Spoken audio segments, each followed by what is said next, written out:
Au cœur du Sahel, une nouvelle page se prépare. Les chefs d'État de l'Alliance des États du Sahel, AES, le général d'armée Assimi Goïta du Mali, le capitaine Ibrahim Traoré du Burkina Faso et le général d'armée Abdourahmane Chani du Niger doivent se rencontrer en décembre à Bamako lors de la deuxième session du Collège des chefs d'État de l'AES. Cette rencontre prend place dans un contexte où sécurité, construction institutionnelle et développement régional pèsent plus que jamais. C'est dans ce climat que les États de l'AES veulent démontrer leur capacité à agir de concret. À Bamako, les sujets de fond seront nombreux sur le plan sécuritaire. Les dirigeants travailleront certainement à l'opérationnalisation de la force unifiée AES, des bataillons déjà constitués et un partage de renseignements renforcé. Ils devront décider des chaînes de commandement, des zones d'intervention transfrontalières et des priorités d'action, terrorisme, trafic, sécurisation des axes.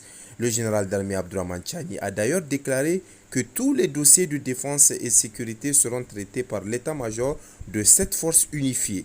Économiquement, les trois pays aspirent à aller au-delà du symbolique. Ils planifient la mise en place d'une banque d'investissement et de développement pour la Confédération, l'élaboration de programmes d'infrastructures communes, la réalisation de corridors routiers et énergétiques et la mise en place d'un espace commercial intégré.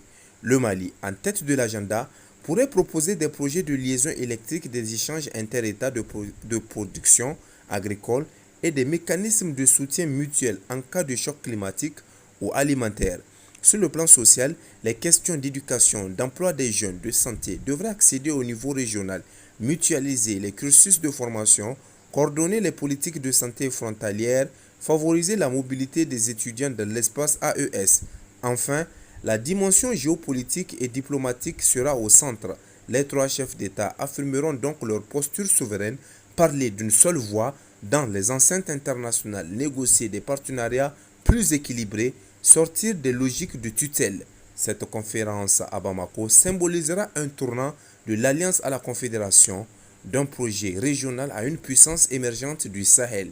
Avec les grades désormais corrigés, 2 généraux et un capitaine, cette session s'annonce comme l'étape charnière d'une entreprise déjà lancée que les peuples du Sahel observent avec espoir. Bamako pourrait bien être le théâtre d'une proclamation forte.